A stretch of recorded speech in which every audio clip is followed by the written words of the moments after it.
lane is also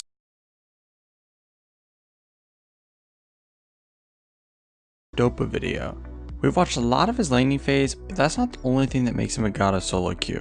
His macro outside of lane is also insane, and we want to break that down for you. Welcome to another skill cap Dopa video. We've watched a lot of his laning phase, but that's not the only thing that makes him a god of solo queue. His macro outside of lane is also insane, and we want to break that down for you now. So today, we're going to be looking at a game in Korean Challenger where he's playing TF and carries through very smart macro. Before getting into it, let's catch you up to what has happened so far. The early game was rough for everyone, including Dopa. He has magic resist runes because he thought he was against a Kali mid, but it ended up being Lucian, so he couldn't trade or pressure lane at all. He also lost flash level 1, which gives him even more reason to concede lane. And at level 5, he was dove by the enemy support and jungler. On top of all this, all of his other lanes are losing as well, including jungle. Games like this are hard to come back from his TF because he doesn't really do much damage when behind.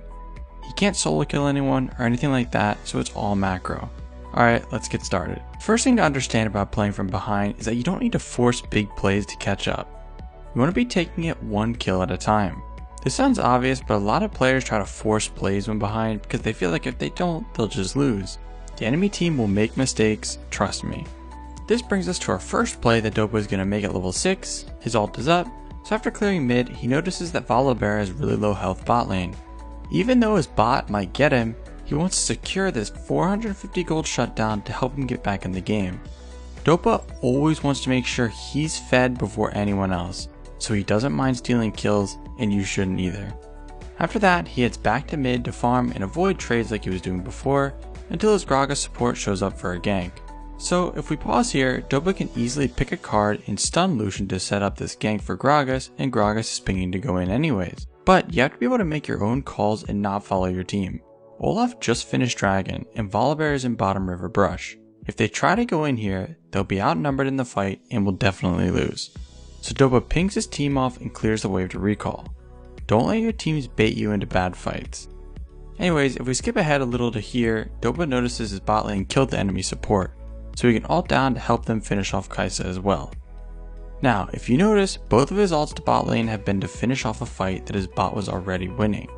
This is very important when playing any mid and looking to roam, or using TF ult like this. When you're behind or losing, you don't want to roam to help your teammates that are already in lost fights. Odds are you'll show up and die as well. You want to play how Dopa is when behind, looking for free kills, playing off lanes that have pressure. His bot might be losing, but they have pressure at this moment after they kill Volibear. So for example, let's say while this was happening, his Lee Sin and top laner Jax losing a 2v2 top. It would be very risky to try and ult into that and turn it into a 3v2 when they're already losing the fight. A play like this one though on Kai'Sa is very low risk, and like I said before, you want to focus on one kill at a time to get back in it. It's all about punishing mistakes and not forcing plays. After that, he goes back to mid and a few fights break out across the map in the last few minutes. But he doesn't use his ult to help any of them because they aren't winning fights. He just stays mid and clears the waves. The longer he can hold mid tower, the easier the game will be. This is super important for any control mage. If your teammates are losing, you just want to hold this tier 1 as long as possible, as it makes it really hard for the enemy team to get vision or mid priority since you have the tower there to defend you. If they take it, then the waves are crashing on your tier 2 tower and the enemy team can move their vision line up. To put it simply, when ahead, the team will start with neutral vision, which is down the middle of the map, around river, etc. But once you take control of that, you want to move your vision line up to deep vision. And once you have that, it makes it really hard for the enemy team to check Baron or other objectives. It makes it easy for your team to get picks. So with this tower here, the enemy team struggles making that transition from neutral vision to deep vision. Anyways, after holding this for a while, if you look at the minimap, you can see the enemy Lucian and Volibear top, Kai'Sa mid, and a Kali died about 20 seconds before this. Now pay attention to how far up the Volibear is, with his Lucian taking the tower. He's really far out of position. The only person missing is Olaf, so unless Olaf is right behind him, he's overextended. Well, this is what Dopa does best. He notices stuff like this right away and doesn't hesitate to punish, so he ults up and kills the Volibear. After all of these singular kills he's got or set up, his team is still behind of course. Those kills will make sure he's not behind though and can still have a chance to carry.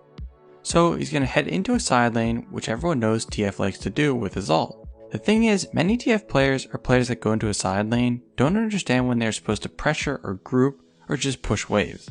So in this game, for example, look at the minimap. No vision at all of bottom river or his own jungle really. If he tries to push bot, he'll 100% die to a gank. He can't pressure that lane. So his role is to just collect the waves and push them out, and then head over and group with his team. He's going to do this for the next few minutes, sitting bot collecting waves, not going too far since the enemy team is getting deep vision. But when his Jax wants to go bot, he switches to top side, trying to help his team clear top vision and defend their own. They're forced to concede it though because Olaf is really fed, and again, he's not going to try to force anything here. Alright, so this is where the game starts to get more difficult since Baron is up. Without Baron, they can just clear waves like they have been, but Baron will give the enemy team the siege power they need, so they start doing it right away. So we've seen it time and time again, teams throwing to Baron. It's because Baron shreds resistances and does damage to the team doing it and puts them in a bad position to fight. So basically, the only time you want to do it is if you can burn it fast when the other team doesn't have vision, or after getting a few picks. Sometimes just 1 or 2 picks isn't enough. In this game, the enemy team felt forced to do it now since Dopa's team didn't have vision and they couldn't siege anything. Since it will be a 5v5, this fight is heavily in Dopa's team's favor, so he once again doesn't hesitate and ults right into the Baron pit. Doing this seems crazy, but he has Flash and Hourglass, and the enemy team has very little CC, so he can't be chain stunned to death. On top of that, his Jax is TPing behind as well, so this should just be a free fight. By ulting in like this, he can start killing the enemy team right away since Baron is getting low. Running all the way around would take a while. The enemy team is going to stay focused on the Baron as well. If they turn off of it for him, they will all die and Dopa's team would get it, so they're just going to try to focus on securing it. So he ults in and the fight is as easy as expected, although the enemy team did get the Baron. After that, the enemy team is going to try and siege with the one Baron they have left. So during that time, Dopa is going to want to group. If he didn't, the enemy team can use the Baron to just dive and end the game, or at least take a lot of towers. Once it's about to expire though, he heads to top lane and starts split pushing. This is a really great call because the enemy Akali and Olaf are bot with the other 3 mid. And because he has a Sivir, she can just clear the waves in a second and stay safe, and he can push top and get free towers. Sadly, Sivir gets caught and dies while he's doing this, and so does Jax.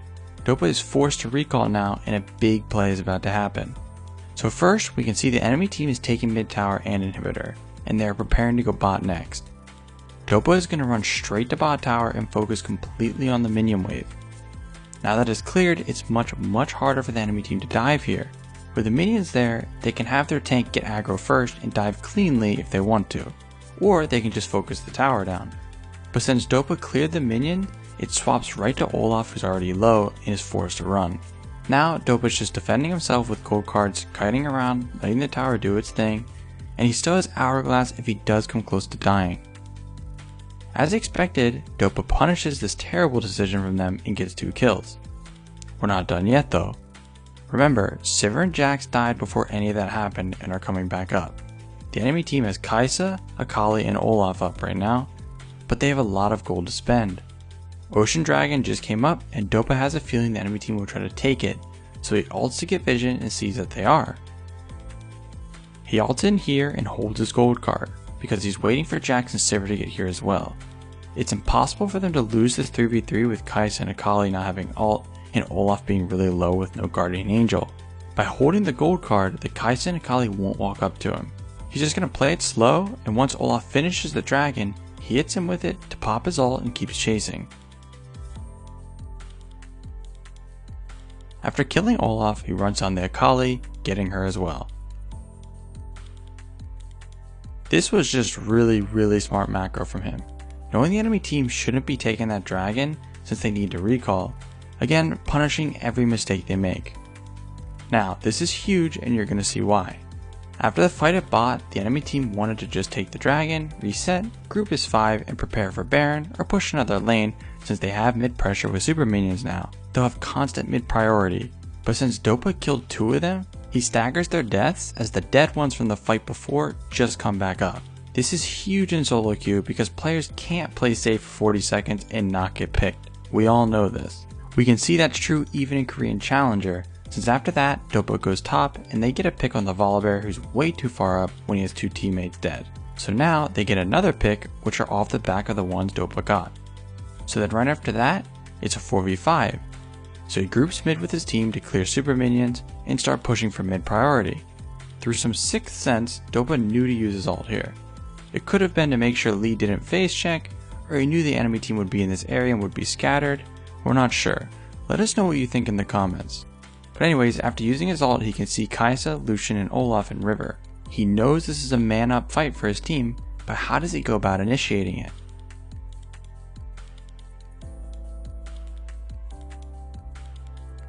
He's going to ult here, out of vision of them, drop a ward in the brush, and as his team catches up with Sivir ult, he turns the corner and chunks Kai'Sa hard, with Lee following up for the kill on their main carry.